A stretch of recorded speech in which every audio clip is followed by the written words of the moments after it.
সম্মানিত মুসল্লিয়ান ইকরাম, আজ 31 জুলাই 2026 ঈসাব্দ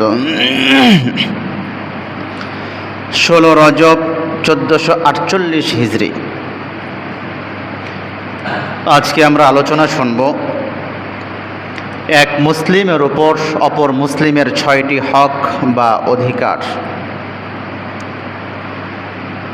ইসলামের ভিত্তিতে মুসলিম হওয়ার কারণে একজন মুসলিম অপর মুসলিমের উপর 6টি হক বা অধিকার পেয়ে থাকে। শুধুমাত্র ইসলামের ভিত্তিতে, ইসলামের ব্যানার উপর মুসলিম হওয়ার কারণে, আমি এবং আপনি মুসলিম হওয়ার কারণে আপনার উপর আমি 6টি হক এবং অধিকার পেয়ে থাকি, আমার উপর আপনি 6টি হক এবং অধিকার পেয়ে থাকেন। এবং এই মর্মে যদি আমরা কোরআনুল কারীমের 49 নম্বর সূরা হুজুরাতের 10 নম্বর আয়াতের দিকে লক্ষ্য করি,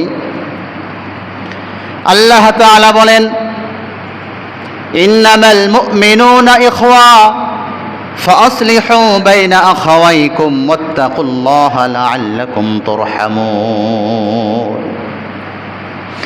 আল্লাহ তাআলা বলেছেন, ইন্নামাল মুমিনুনা ইখওয়া, মুমিন পরস্পরের ভাই।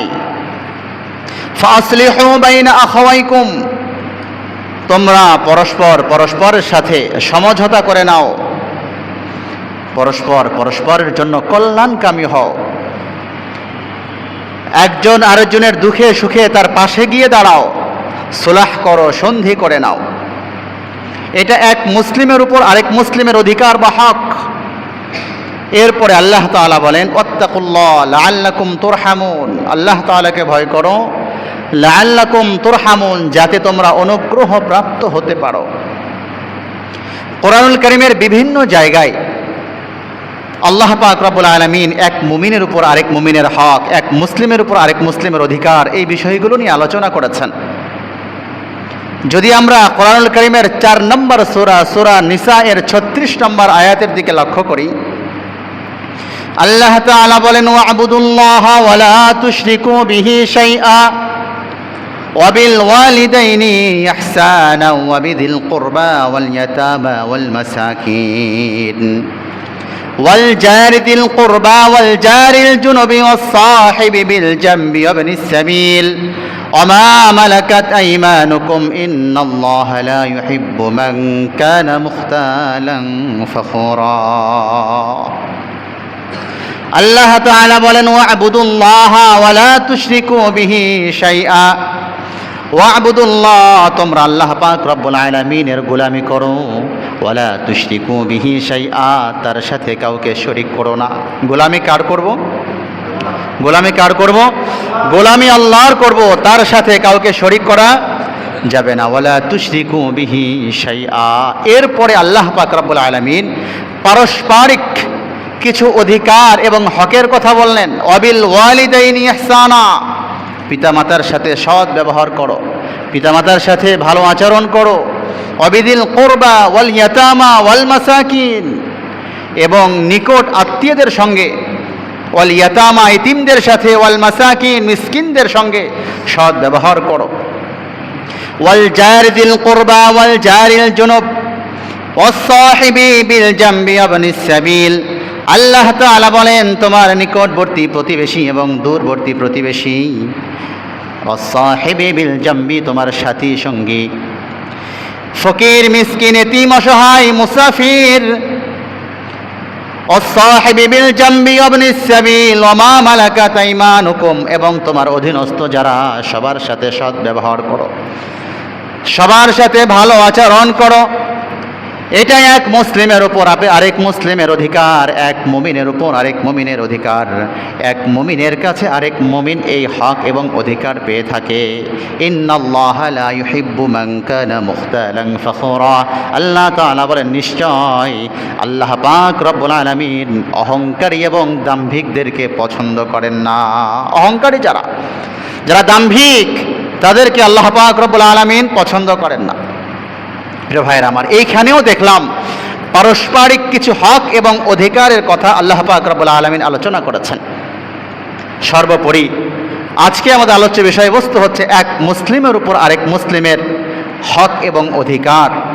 এই মর্মে সহিহ মুসলিমের 2162 নম্বর হাদিস এবং বুখারী শরীফের 1260 নম্বর হাদিসের দিকে যদি আমরা আলোকপাত করি, রাসূলুল্লাহ সাল্লাল্লাহু আলাইহি ওয়াসাল্লাম এক মুসলিমের উপর আরেক মুসলিমের 6টি হক এবং অধিকার নিয়ে আলোচনা করেছেন।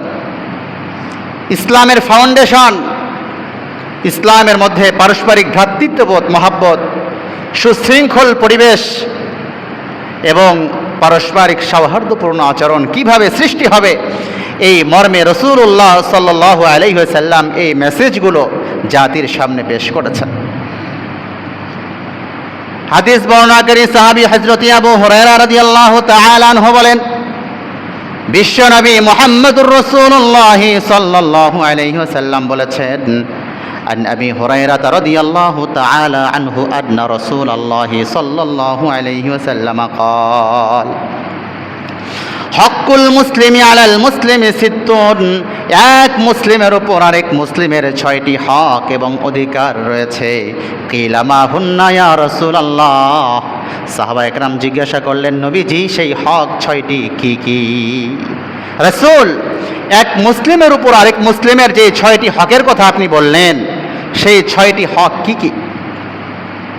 রাসূল বলেন, ক্বালা ইযা লাকিতাহু ফাসাল্লিম আলাইহি, এক নাম্বার, ইযা লাকিতাহু ফাসাল্লিম আলাইহি, যখন এক মুসলিম আরেক মুসলিমের সঙ্গে সাক্ষাৎ হবে, সাক্ষাতের প্রথম বাক্য হবে আসসালামু আলাইকুম ওয়া রাহমাতুল্লাহ। এটা হক, এটা অধিকার। এক মুসলিম আরেক মুসলিমকে সালাম দিবে, সালাম বিনিময় হবে, এটা অধিকার। ইযা লাকিতাহু ফাসাল্লিম আলাইহি, যখন কোনো মুসলিমের সঙ্গে সাক্ষাৎ হয় তখন তাকে সালাম করো, সালাম দাও। এটা তোমার কাছে তোমার অপর মুসলিম ভাই হক এবং অধিকার পেয়ে থাকে।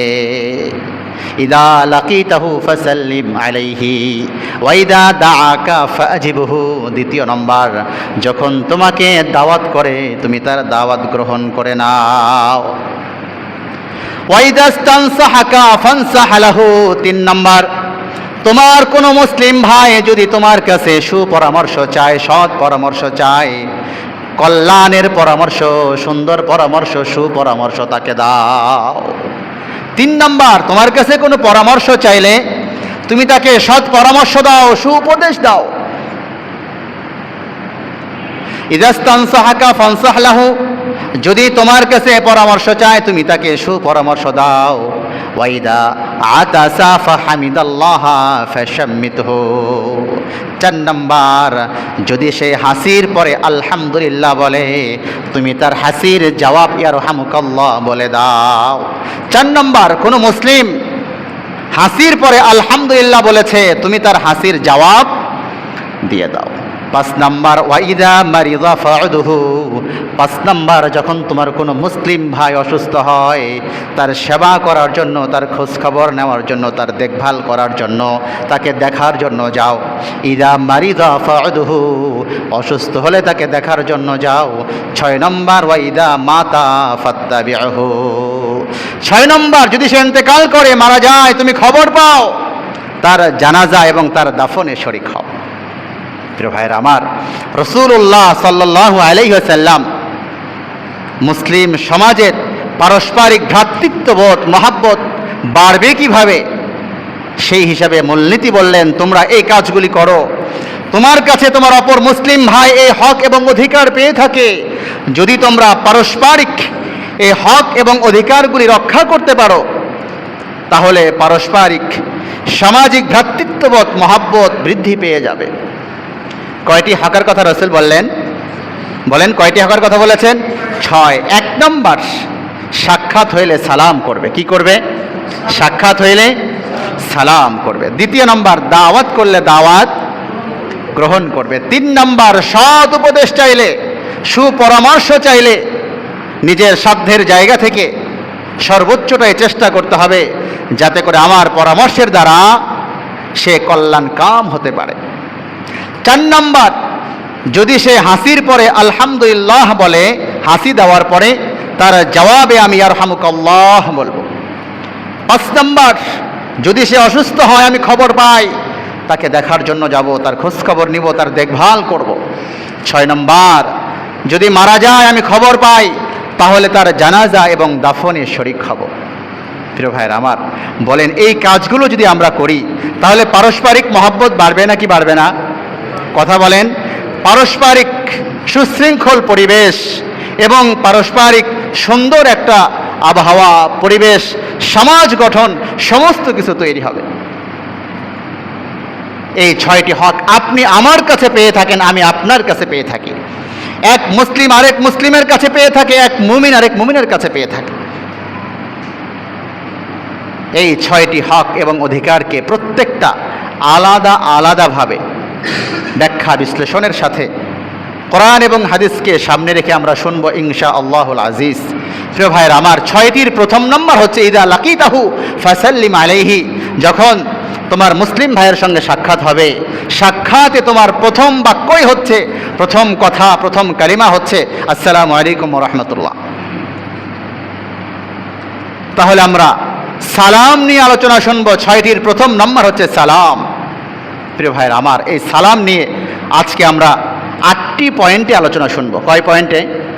8টি পয়েন্ট। 1 নম্বর, সালামের তাহকিক, সালামের শাব্দিক অর্থ, পারিভাষিক অর্থ, সালাম কাকে বলে, সালামের তাহকিক।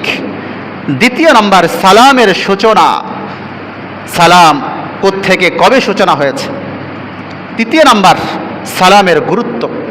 4 নম্বর, সালামের ফজিলত। 5 নম্বর, সালামের আদব। 6 নম্বর, সালামের বিধান। 7 নম্বর, মুসাফাহা। 8 নম্বর, মুআনাকা।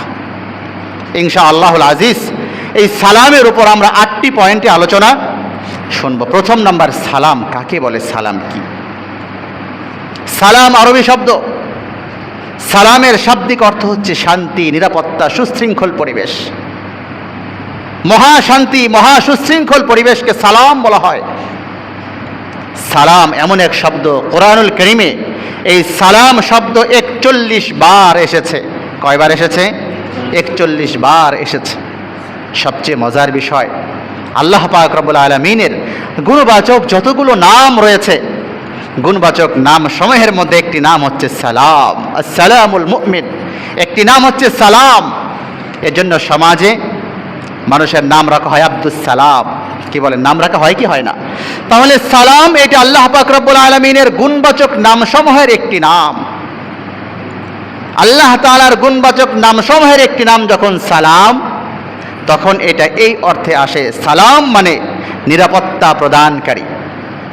আমার আপনার নিরাপত্তা প্রদানকারী কে? আরো জোরে বলেন কে? আমার আপনার নিরাপত্তা প্রদানকারী মহান মালিক আল্লাহ পাক রব্বুল আলামিন। এবং সালামের আরেক অর্থ হচ্ছে শান্তিময় পরিবেশ প্রদানকারী।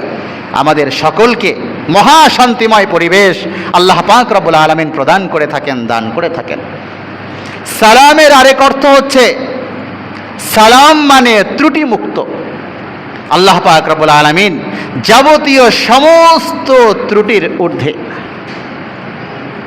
সালামের আরেক অর্থ হচ্ছে যার কোনো ক্ষয় নেই, যিনি অনন্ত অনাদি ছিলেন, আছেন এবং থাকবেন। যিনি ছিলেন, যিনি আছেন, যিনি থাকবেন, যার কোনো ক্ষয় নেই। এই অর্থে আল্লাহ পাক রব্বুল আলামিনের গুণবাচক নাম আসসালাম। প্রিয় ভাইয়ের আমার, আল্লাহ পাক রব্বুল আলামিনের এই গুণবাচক নাম মহা শান্তি, মহা সুশৃঙ্খল, মহা শৃঙ্খলা। বিধায় এই সালামের মহাবাণী আসসালামু আলাইকুম ওয়া রাহমাতুল্লাহ বলা মানে যাকে আমি সালাম দিলাম তার জন্য সর্বোচ্চ শান্তি এবং নিরাপত্তা কামনা করলাম। চিল্লায়ে কোন সুবহানাল্লাহ। আমি তাকে সালাম দিলাম আসসালামু আলাইকুম ওয়া রাহমাতুল্লাহ, তার মানে আমি তার জন্য শান্তি এবং মহা শান্তি কামনা করলাম। এই হচ্ছে সালাম। প্রিয় ভাইয়ের আমার, সালামের 2 নম্বর পয়েন্ট হচ্ছে সালামের সূচনা। সালামের সূচনা কবে হলো, কিভাবে হলো? এই মর্মে বুখারী শরীফের 3326 নম্বর হাদিস, এবং তিরমিজি শরীফের 3368 নম্বর হাদিস, আল আদাবুল মুফরাদ, ইমাম বুখারী রাহিমাহুল্লাহর জগৎ বিখ্যাত গ্রন্থ আল আদাবুল মুফরাদের 998 নম্বর হাদিস। হযরতে আবু হুরায়রা রাদিয়াল্লাহু তাআলা আনহু থেকে হাদিস বর্ণিত হয়েছে, তিনি বলেন রাসূলুল্লাহ সাল্লাল্লাহু আলাইহি ওয়াসাল্লাম ইরশাদ করেন, আন আবি হুরায়রা রাদিয়াল্লাহু তাআলা আনহু قال قال رسول الله صلى الله عليه وسلم خلق الله آدم عليه الصلاة والسلام على صورته। রাসূলুল্লাহ সাল্লাল্লাহু আলাইহি ওয়াসাল্লাম বলেন, আল্লাহ পাক রব্বুল আলামিন সাইয়্যিদুনা আদম আলাইহিস সালাতু ওয়াস সালামকে সৃষ্টি করলেন নিজ আকৃতিতে। আল্লাহ পাক রব্বুল আলামিন নিজ আকৃতিতে সৃষ্টি করলেন সাইয়্যিদুনা আদম আলাইহিস সালাতু ওয়াস সালাম। নিজ আকৃতি মানে সাইয়্যিদুনা আদম যেমন হওয়ার দরকার ছিল, অর্থাৎ পূর্ণাঙ্গ অবয়বে একজন মানুষ। শিশুকাল থেকে আস্তে আস্তে বড় হয়েছে এমন নয়, শুরুতে যেমন ছিলেন শেষেও তেমনই ছিলেন। তাকে ওইভাবেই আল্লাহ পাক রব্বুল আলামিন সৃষ্টি করলেন। অতুলহু সিত্তুনা যিরাআন, এবং আল্লাহ পাক রব্বুল আলামিন তাকে সৃষ্টি করলেন, তার দৈর্ঘ্য তার লম্বা হচ্ছে 60 হাত। কয় হাত? সবাই বলেন কয় হাত? হযরত আদম নবীকে আল্লাহ পাক রব্বুল আলামিন সৃষ্টি করেছেন, তার দৈর্ঘ্য ছিল, তার উচ্চতা ছিল 60 হাত। বুখারীর বর্ণনা, অতুলহু সিত্তুনা যিরাআন। সুম্মা ক্বাল ইযহাব ফাসাল্লিম আলা উলাইকা নাফরুম মিনাল মালায়েকাতি জুলুসুন। এরপরে আল্লাহ পাক রব্বুল আলামিন সাইয়্যিদুনা আদমকে সৃষ্টির পরে বললেন, আদম ইযহাব, তুমি যাও, ফাসাল্লিম, এরপরে সালাম করো, আলা উলাইকা নাফরুম মিনাল মালায়েকাতি জুলুসুন, ফেরেশতাদের ওই দলকে তুমি গিয়ে সালাম করো। ফেরেশতাদের যে দল বসে রয়েছে, বসা ফেরেশতাদেরকে গিয়ে তুমি সালাম করো। ফাসাল্লিম, তুমি গিয়ে তাদেরকে সালাম করো। সালাম করার পরে ফাস্তামি আমা ইউহাইয়ুনাকা বিহি, এরপরে তুমি লক্ষ্য করো তোমার সালামের প্রতি উত্তর, তোমার সালামের জবাব তারা কোন শব্দ বাক্যের মাধ্যমে দেয়। আল্লাহ তাআলা হযরতে আদমকে সৃষ্টির পরে বললেন, আদম ইযহাব ফাসাল্লিম, তুমি যাও এবং সালাম করো, আলা উলাইকা নাফরুম মিনাল মালায়েকাতি জুলুসুন, ফেরেশতাদের ওই সমস্ত ব্যক্তিদেরকে, ওই সমস্ত ফেরেশতাদেরকে যারা বসে রয়েছেন। ফাস্তামি আমা ইউহাইয়ুনাকা বিহি, এরপরে তুমি শোনো, লক্ষ্য করো, খেয়াল করো তোমার এই সালামের জবাব তারা কোন বাক্যের মাধ্যমে প্রদান করেন। ফাস্তামি আমা ইউহাইয়ুনাকা বিহি ফাইন্নাহা তাহিয়াতুকা ওয়া তাহিয়াতু যুররিয়াতিকা, তারা যে জবাবটা প্রদান করবেন এই জবাবটাই হবে তুমি এবং তোমার সন্তানদের পরবর্তী সময়ের সালাম এবং সালামের জবাব। সুবহানাল্লাহ বলেন। সালাম এবং সালামের জবাব এটাই হবে তুমি এবং তোমার পরবর্তী সন্তানদের জন্য। এবং এই কথোপকথন এটা কোথায় হচ্ছে? কোথায়? জান্নাতে। জান্নাতে আদম নবীকে সৃষ্টির পরেই আল্লাহ তাআলা বললেন, যাও গিয়ে সালাম করো। সালামের উত্তর তারা কোন বাক্যের মাধ্যমে দেয় সেটা খেয়াল করো। ফাইন্নাহা তাহিয়াতুকা ওয়া তাহিয়াতু যুররিয়াতিকা, যেই উত্তরটা তারা প্রদান করবে এটাই হবে তুমি এবং তোমার সন্তানদের সালাম এবং সালামের জবাব। ফাকাল আসসালামু আলাইকুম, সাইয়্যিদুনা আদম আলাইহিস সালাতু ওয়াস সালাম ফেরেশতাদের সেই দলের কাছে যাওয়ার পরে আসসালামু আলাইকুম বলে সালাম দিলেন। কি বললেন? আসসালামু আলাইকুম, আসসালামু আলাইকুম, এতটুকু বলে সালাম দিলেন। ফাকালু আসসালামু আলাইকুম ওয়া রাহমাতুল্লাহ, ফেরেশতারা উত্তর প্রদান করলেন আসসালামু আলাইকুম ওয়া রাহমাতুল্লাহ। সাইয়্যিদুনা আদম বললেন, আসসালামু আলাইকুম, আপনাদের উপর শান্তি বর্ষিত হোক। তারা উত্তর করলেন আসসালামু আলাইকুম ওয়া রাহমাতুল্লাহ, আপনাদের উপর শান্তি এবং রহমত বর্ষিত হোক। চিল্লায় কোন সুবহানাল্লাহ। তাহলে সাইয়্যিদুনা আদম বলেছেন আসসালামু আলাইকুম, ফেরেশতারা একটু বাড়িয়ে বলেছেন আসসালামু আলাইকুম ওয়া রাহমাতুল্লাহ। এরপর রাসূল বলেন, ফাকুল্লু মান ইয়াদখুলুল জান্নাতা আলা সূরাতিহি, এবং যারা জান্নাতে প্রবেশ করবে আল্লাহ পাক রব্বুল আলামিন যাদেরকে জান্নাতে প্রবেশের পারমিশন দিবেন তারা সাইয়্যিদুনা আদম আলাইহিস সালাতু ওয়াস সালামের মতোই 60 হাত লম্বা হবে। এই অবস্থায় তারা জান্নাতে প্রবেশ করবে। আর জোরে কোন সুবহানাল্লাহ, ঘুমায়েন না। তাহলে জান্নাতে যখন আমরা প্রবেশ করব আমাদের দৈর্ঘ্য কতটুকু হবে? কতটুকু হবে? 60 হাত। 60 হাত লম্বা হবে। 60 হাত লম্বা হব আমরা, আমাদের দৈর্ঘ্য হবে 60 হাত লম্বা। ফাকুল্লু মা ইয়াদখুলুল জান্নাহ আলা সূরাতিহি।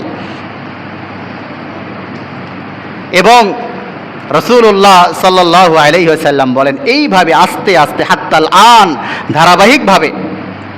ধারাবাহিকভাবে আস্তে আস্তে ইয়ানকুসুল খালক, সৃষ্টির যেই খাটো হয়ে যাওয়াটা, আমরা আস্তে আস্তে ছোট হয়ে গেছি। আদম নবী ছিলেন 60 হাত, আমরা কি 60 হাত নাকি? কথা বলেন, আমরা কয় হাত? 3.5 হাত। তাহলে আদম নবী ছিলেন 60 হাত, আস্তে আস্তে ধারাবাহিকভাবে ছোট হতে হতে আমাদের এই অবস্থা তৈরি হয়েছে। তো হুজুর, তাহলে যদি আমাদের এই অবস্থা তৈরি হয় তাহলে কিয়ামতের আগ মুহূর্তে যারা আসবেন তারা কি আরো খাটো হবেন? এই মর্মে স্পষ্ট কোনো আলোচনা হাদিসে পাওয়া যায় না। প্রিয় ভাইয়ের আমার, এই ছিল সালামের সূচনা। সর্বপ্রথম সালাম নামক এই বাক্য জান্নাতে প্রথম মানব সাইয়েদনা আদম আলাইহিস সালাতু ওয়াস সালামের মাধ্যমে আল্লাহ তাআলা সূচনা করলেন। এটি হচ্ছে মুসলিম সমাজের, মুসলমানদের পারস্পরিক ভ্রাতৃত্ববোধের মহান সেতুবন্ধন, সৌহার্দ্যপূর্ণ আচরণের ভ্রাতৃত্ববোধের মহা সেতুবন্ধন। অভিবাদন করার ক্ষেত্রে একজন আরেকজনকে অভিবাদন করছে সর্বোচ্চ শান্তি এবং রহমত কল্যাণ কামনা করে। পৃথিবীর কোন ধর্মে আছে? এজন্য রসুল যে 6টি হক এবং অধিকারের কথা বললেন, প্রথম নম্বরই বললেন ইযা লাকিতাহু ফাসাল্লিম আলাইহি। প্রথম হক এবং অধিকার হলো সাক্ষাৎ হলেই সালাম করবে। সাক্ষাৎ হলেই কি করবে? সাক্ষাৎ হলে কি করবে? সাক্ষাৎ হলেই সালাম করবে।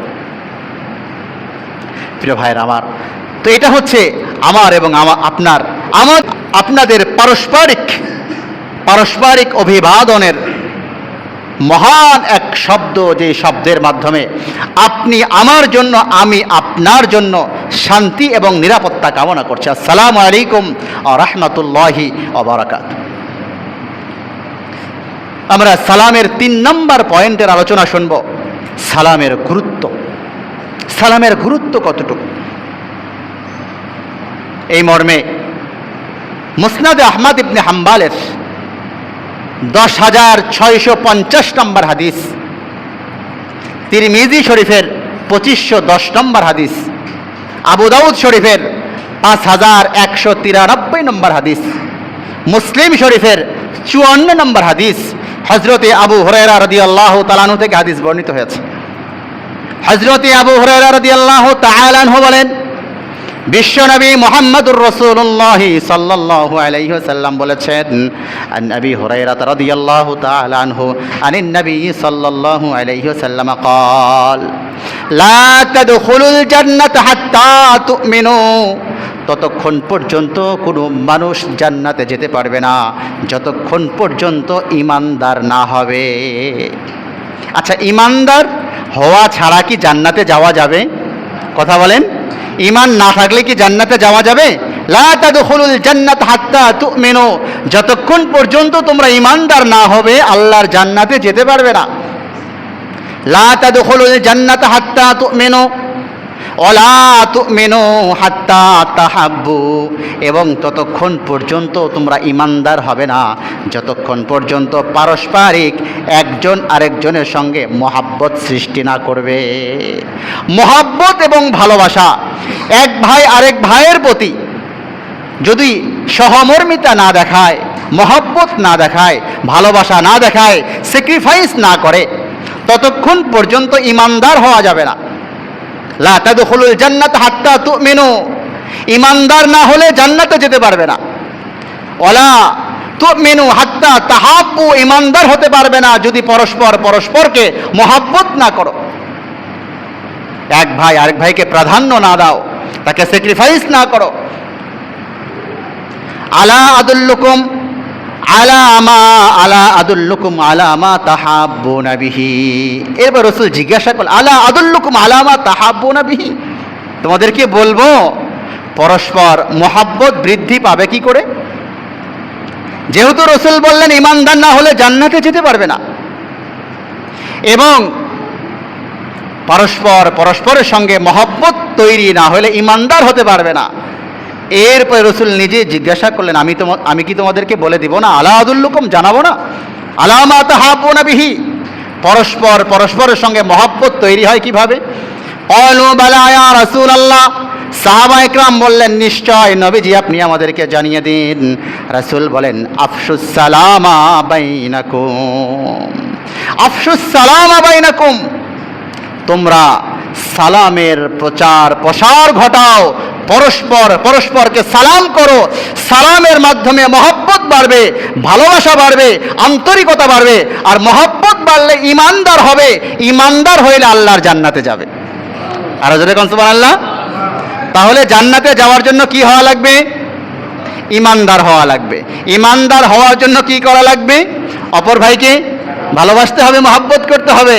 আর রসুল মানদণ্ড দাঁড় করালেন ভালোবাসার জন্য, মহব্বত আন্তরিকতা সৃষ্টির জন্য। আফশুস সালাম, সালামের প্রচার প্রসার ঘটাও। আফশুস সালাম বাইনাকুম, পরস্পরকে সালাম করো। প্রিয় ভাইরা আমার, তাহলে পরস্পরকে সালামের মাধ্যমে সমাজের মধ্যে পারস্পরিক মিল, মহব্বত, ভ্রাতৃত্ববোধ, ভালোবাসা, মহাব্বতের সুশৃঙ্খল মজবুত সেতু বন্ধন তৈরি হবে। যদি আমরা অন্য বর্ণনা দেখি, হযরতে বারা রাদিয়াল্লাহু তাআলা আনহু থেকে হাদিস বর্ণিত হয়েছে।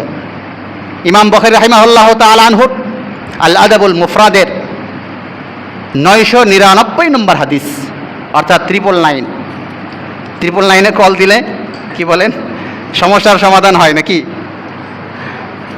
999 নম্বর হাদিস, আল আদাবুল মুফরাদ। হযরতে বারা রাদিয়াল্লাহু তাআলা আনহু বলেন, আনিল বারা রাদিয়াল্লাহু তাআলা আনহু قال قال رسول الله صلى الله عليه وسلم আফশুস সালামা তাসলামু। রাসূল বলেছেন, আফশুস সালাম তাসলামু, আফশুস সালাম, সালামের প্রসার ঘটাও। তাসলামু, সর্বোচ্চ শান্তি, শৃঙ্খলা এবং নিরাপত্তা পেয়ে যাবা। আফশুস সালাম, যদি সালামের প্রচার প্রসার ঘটাতে পারো, তাসলামু, শান্তি, শৃঙ্খলা, নিরাপত্তা পেয়ে যাবে। সালাম এমন দামি একটি বিষয়। অভিবাদনের জন্য প্রথম বাক্যই হচ্ছে আসসালামু আলাইকুম ওয়া রাহমাতুল্লাহি ওয়া বারাকাতুহু। প্রিয় ভাইয়ের আমার, সালামের গুরুত্বের ক্ষেত্রে যদি আমরা তিরমিজি, আবু দাউদের অন্য বর্ণনা দেখি, তিরমিজি শরীফের 2486 নম্বর হাদিস এবং আবু দাউদের 1334 নম্বর হাদিস, হযরতে আব্দুল্লাহ ইবনে সালাম রাদিয়াল্লাহু তাআলা আনহু থেকে হাদিস বর্ণিত হয়েছে। হাদিস বর্ণনাকারী সাহাবী হযরতে আব্দুল্লাহ ইবনে সালাম রাদিয়াল্লাহু তাআলা আনহু। আন আব্দুল্লাহ ইবনে সালাম রাদিয়াল্লাহু তাআলা আনহু قال لما قدم النبي صلى الله عليه وسلم بالمدينة। হযরতে আব্দুল্লাহ ইবনে সালাম রাদিয়াল্লাহু তাআলা আনহু বলেন, বিশ্বনবী মুহাম্মদুর রাসূলুল্লাহ সাল্লাল্লাহু আলাইহি ওয়াসাল্লাম মক্কা থেকে হিজরত করে যখন মদিনায় আসলেন, রাসূল মদিনায় আসার পরে মদিনায় প্রবেশের পূর্বেই মদিনার নিকটবর্তী স্থান কুবা নামক জায়গায় অবস্থান করলেন। কুবা নামক জায়গায় অবস্থানের পরে সেখানে রসুলের একটা বাক্য ছিল, আলোচনা ছিল, বয়ান ছিল। সেখানে রসুল সকলকে সম্বোধন করে বললেন, ইয়া আইয়ুহান নাস, হে মানব সকল, হে মানব সকল, সমাজের শান্তি শৃঙ্খলার জন্য তোমাদেরকে একটা আমল, একটা মূলনীতির কথা বলে দিই, আফশুস সালাম। রসুল 4টা কথা বললেন, ইয়া আইয়ুহান নাস, হে মানব সকল, আফশুস সালাম, সালামের প্রচার প্রসার ঘটাও। ওয়া আতইমুত তাআম, অন্যকে খাবার খাওয়াও, গরিব মিসকিন অসহায়দেরকে খাবার খাওয়াও। আতইমুত তাআম, ওয়াসিলুল আরহাম, আত্মীয়তার সম্পর্ক ছিন্ন করবে না, পারস্পরিক সম্পর্ক ছিন্ন করবে না, বরং পারস্পরিক সম্পর্ককে মজবুত করে নাও। ওয়াসিলুল আরহাম। 4 নম্বর, ওয়াসাল্লু বিল লাইলি ওয়ান নাসু নিয়াম, পুরা পৃথিবী যখন ঘুমন্ত, শেষ রাত্রে জাগ্রত হয়ে তাহাজ্জুদের সালাত আদায় করে মালিকের নিকটবর্তী হয়ে যাও। রাসূল 4টা কথা বলেছেন। আফশুস সালাম, সালামের প্রচার প্রসার ঘটাও। ওয়া আতইমুত তাআম, অন্যকে খাবার খাওয়াও। ওয়াসিলুল আরহাম, সম্পর্ক ছিন্ন করবে না, আত্মীয়তার সম্পর্ক বজায় রাখো। ওয়াসাল্লু বিল লাইলি ওয়ান নাসু নিয়াম, পুরা পৃথিবী যখন ঘুমন্ত, শেষ রাত্রে জাগ্রত হয়ে তাহাজ্জুদের সালাত আদায় করো। এই 4টা কাজ করো। রাসূল বলেছেন তাদখুলুল জান্নাতা বিসালাম, এই 4টা কাজ যদি করতে পারো তাহলে শান্তি এবং নিরাপত্তার সাথে আল্লাহর জান্নাতে প্রবেশ করো। আর জোরে কোন সুবহানাল্লাহ। তাদখুলুল জান্নাতা বিসালাম, এই 4টা কাজ করো। 4টি কাজ করার পরে আল্লাহর জান্নাতে প্রবেশ করো। 4টা কাজ রাসূল বললেন। প্রিয় ভাইয়ের আমার, সালাম এমন একটি আমল, সালামের মাধ্যমে সমাজের চিত্র পরিবর্তন হয়। পারস্পরিক শ্রদ্ধাবোধ, সম্মান, সৌজন্যবোধ, সৌহার্দ্যপূর্ণ আচরণ, মিল মহব্বত বৃদ্ধি পায়। আপনার শত্রু আপনি লাগাতার 2 দিন 4 দিন 5 দিন 7 দিন 10 দিন 20 দিন রাস্তায় সাক্ষাৎ হলে সালাম দেন, একটা সময় সে চিন্তা করবে আমি তার সঙ্গে কথা বলি না, বাট রাস্তায় সাক্ষাৎ হলেই সে আমাকে সালাম দেয়, লোকটা আসলেই ভালো। যাই হোক, তার উপর আমার যা রাগ আছে এগুলি আমি আর প্রকাশ করতে চাই না, তার সাথে মিলে যাওয়াটাই মনে হয় ভালো হবে। কথা বলেন, এমন অবস্থা তৈরি হবে নাকি হবে না? যেহেতু সালামের মাধ্যমে আপনি তার জন্য শান্তি কামনা করলেন, আসসালামু আলাইকুম, আপনার উপর শান্তি, নিরাপত্তা, রহমত, বারাকা বর্ষিত হোক, আসসালামু আলাইকুম ওয়া রাহমাতুল্লাহ ওয়া বারাকাতুহু। আব্দুল্লাহ ইবনে সালাম রাদিয়াল্লাহু তাআলা আনহু এই হাদিসটি বর্ণনা করলেন, তিরমিজি এবং আবু দাউদের বর্ণনা। প্রিয় ভাইয়ের আমার, এখানে ছোট্ট একটু আলোচনা করব। আব্দুল্লাহ ইবনে সালাম কে ছিলেন? যেহেতু এক মুসলিমের উপর অপর মুসলিমের 6টি হক এবং অধিকার নিয়ে আলোচনা চলছে, এর প্রথম নাম্বার হচ্ছে সালাম। ইদা লাকিতাহু ফাসাল্লিম আলাইহি, সাক্ষাৎ হলে সালাম করো। আরও 5টা আছে। এবং সালামের উপর আমরা 8টি পয়েন্টে আলোচনা শুনবো, তা ঘোষণা হয়েছে। সালামের তাহকিক, সালামের সূচনা, সালামের গুরুত্ব, সালামের ফজিলত, সালামের আদব, সালামের বিধান, মুসাফাহা এবং মুআনাকা। এই 8টির 3 নম্বরটা চলমান, হয়তোবা 3 নম্বর পর্যন্ত আজকে আমাদেরকে ক্ষান্ত করতে হবে। প্রিয় ভাইয়ের আমার, আব্দুল্লাহ ইবনে সালাম রাদিয়াল্লাহু তাআলা আনহু, যিনি এই হাদিসের বর্ণনাকারী সাহাবী, আব্দুল্লাহ ইবনে সালামের ইসলাম গ্রহণের আলোচনা হযরত আনাস ইবনে মালিক রাদিয়াল্লাহু তাআলা আনহু নিয়ে এসেছেন। বুখারী শরীফের বর্ণনা 4480 নম্বর হাদিস। বুখারী শরীফের 4480 নম্বর হাদিসে হযরত আব্দুল্লাহ ইবনে সালাম রাদিয়াল্লাহু তাআলা আনহুর ইসলাম গ্রহণের আলোচনা এসেছে।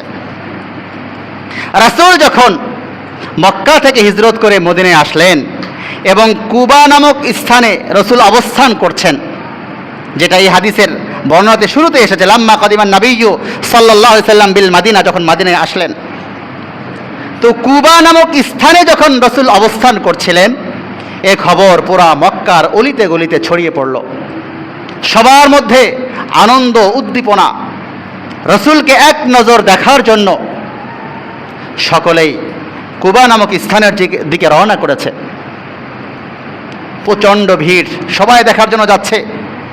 তো আব্দুল্লাহ ইবনে সালাম রাদিয়াল্লাহু আনহু নিজ বাগানে কাজ করছিলেন। আব্দুল্লাহ ইবনে সালাম কে?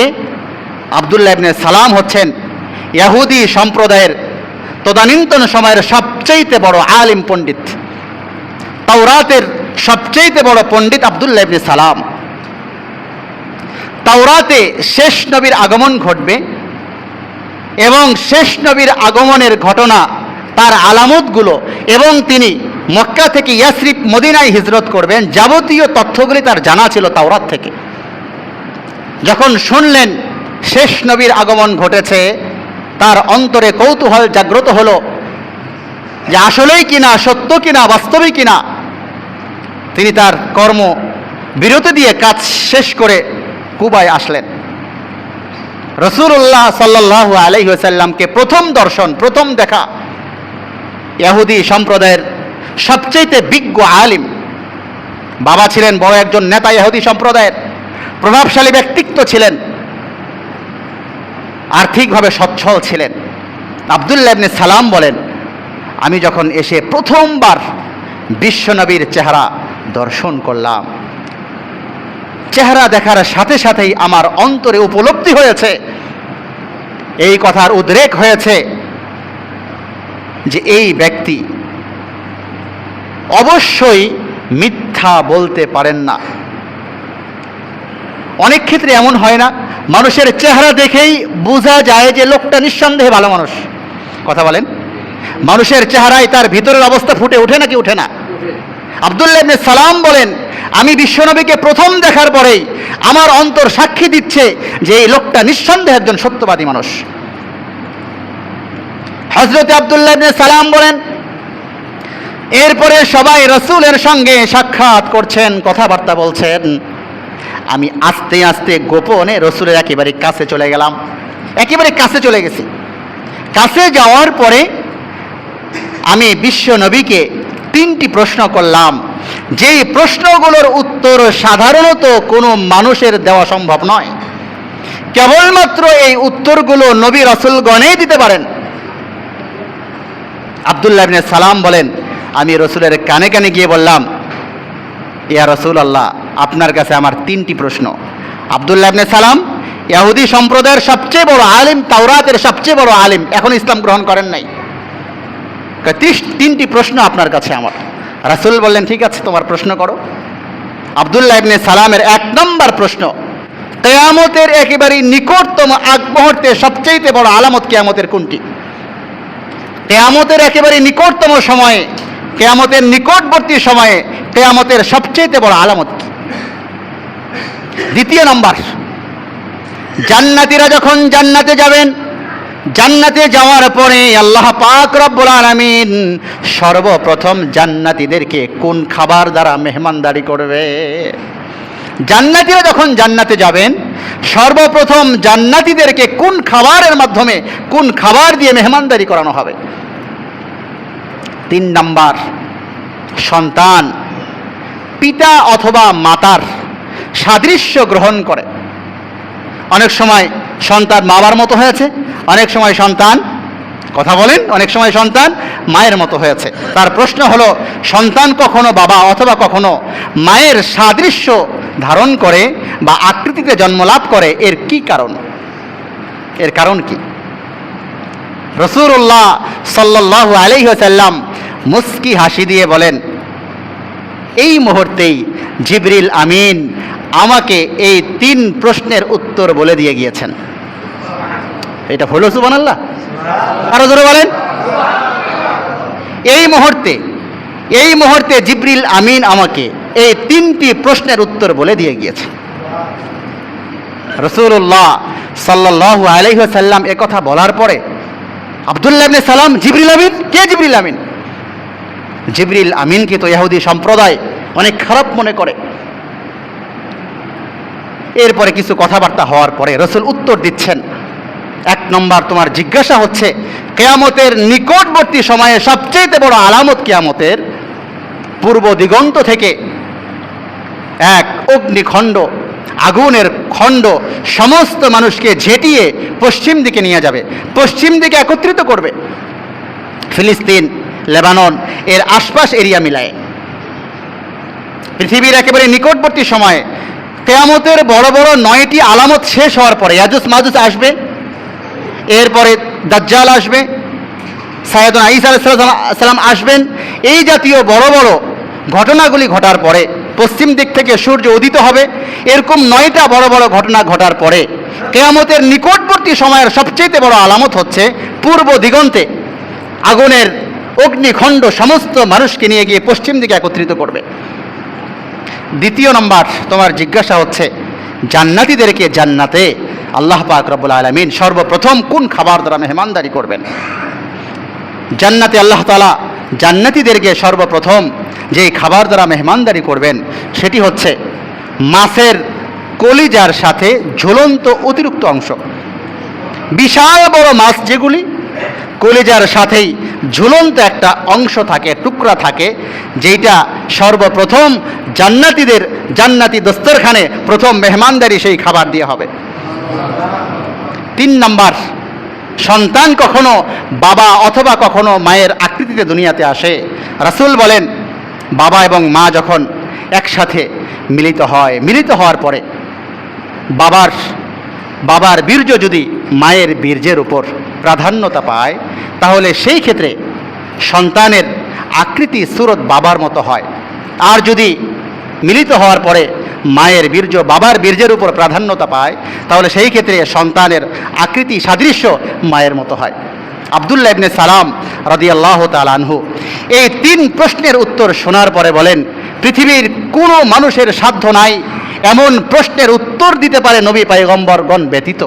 ইয়া রাসূলুল্লাহ, আমি আপনার হাতে হাত রাখলাম, আমাকে কালিমা পাঠ করে মুসলমান বানিয়ে নেন। এরপরে আব্দুল্লাহ ইবনে সালাম বলেন, ইয়া রাসূলুল্লাহ, আমি তো ইসলাম গ্রহণ করলাম, যেহেতু আমি ইহুদি সম্প্রদায়ের সবচেয়ে বড় আলিম, প্লিজ আপনি একটু ইহুদি সম্প্রদায়কে ডেকে আমার ব্যাপারে একটু মূল্যায়ন নিয়ে নেন। কেন? ইহুদি জাতি মিথ্যুক, এটা আজকের কথা না, বর্তমানেও মিথ্যুক। ওই সময় আব্দুল্লাহ ইবনে সালাম রসুলকে বলছেন, ইয়া রাসূলুল্লাহ, ইহুদি জাতি মিথ্যুক, ইহুদি জাতি প্রতারক, ইহুদি জাতি পোল্টিবাস, ইহুদি জাতি 1 মিনিট আগের কথা 1 মিনিট পরে ঘুরায় দেয়, এটা তাদের স্বভাব। আব্দুল্লাহ ইবনে সালামের এই কথা শোনার পরে রসুল ইহুদি সম্প্রদায়ের লোকজনকে ডাকার পরে জিজ্ঞাসা করলেন, আব্দুল্লাহ ইবনে সালাম সম্পর্কে তোমাদের কি অভিব্যক্তি? সকলে এক বাক্যে বলে উঠেছে, আব্দুল্লাহ ইবনে সালাম সে ইহুদি সম্প্রদায়ের সবচেয়ে বড় আলিম, তাওরাতের সবচেয়ে বড় আলিম, সে যোগ্য ব্যক্তি, নিঃসন্দেহে সবচেয়ে ভালো মানুষ। রাসূল বললেন, যদি আব্দুল্লাহ ইবনে সালাম ইসলাম গ্রহণ করে নেয়, এ কথা বলতেই আব্দুল্লাহ ইবনে সালাম পিছনে আড়াল হয়েছিলেন, সঙ্গে সঙ্গে এসে রসুলকে সামনে রেখে সবার সামনে আরেকবার কালিমায়ে শাহাদা পাঠ করে ফেললেন, আশহাদু আল্লা ইলাহা ইল্লাল্লাহ ওয়া আন্না মুহাম্মাদান আবদুহু ওয়া রাসূলুহু। এ কথা বলার সাথে সাথে ইহুদি সম্প্রদায় সঙ্গে সঙ্গে পোল্টিবাজি, সাথে সাথে আব্দুল্লাহ ইবনে সালাম ইহুদি সম্প্রদায়ের সবচেয়ে নিকৃষ্ট ব্যক্তি, সবচেয়ে খারাপ মানুষ, সবচেয়ে জঘন্য মানুষ, সে মিথ্যাচার করেছে, সে আমাদের সম্প্রদায়ের ভালো কোনো ব্যক্তি নয়। সাথে সাথে রাসূলুল্লাহ সাল্লাল্লাহু আলাইহি ওয়াসাল্লাম আব্দুল্লাহ ইবনে সালাম বলে, রাসূল দেখলেন, আমি আপনাকে শুরুতেই বলেছি ইহুদিদের আচরণ, তাদের ব্যবহার, তাদের চরিত্র এটা। আজকেও দেখেন ইসরায়েলের অবস্থা দেখেন, ইহুদি সম্প্রদায়ের অবস্থা বর্তমানেও দেখেন। এরা আজকের নতুন বেয়াদব নয়, এরা হলো রসুলের ওই জামানা থেকেই তাদের আচরণ, তাদের ব্যবহার এমনই ছিল। প্রিয় ভাইয়ের আমার, এই ছিল আব্দুল্লাহ ইবনে সালাম রাদিয়াল্লাহু তাআলা আনহু ইসলাম গ্রহণের ঘটনা। যেহেতু আব্দুল্লাহ ইবনে সালাম এই হাদিসের বর্ণনাকারী, এজন্য তার ইসলাম গ্রহণের ঘটনা বুখারী শরীফের বর্ণনা 4480 নম্বর হাদিসটি আপনাদেরকে শোনায় দিলাম। আজকে আমরা 3টা পয়েন্টে আলোচনা শুনেছি সামনের জুমায়, এরপরে 4 নম্বর পয়েন্ট সালামের ফজিলত থেকে শুরু হবে ইনশাআল্লাহ। আগে চলে আসবো, আল্লাহ তাআলা আসার তৌফিক দান করুন, সকলেই বলি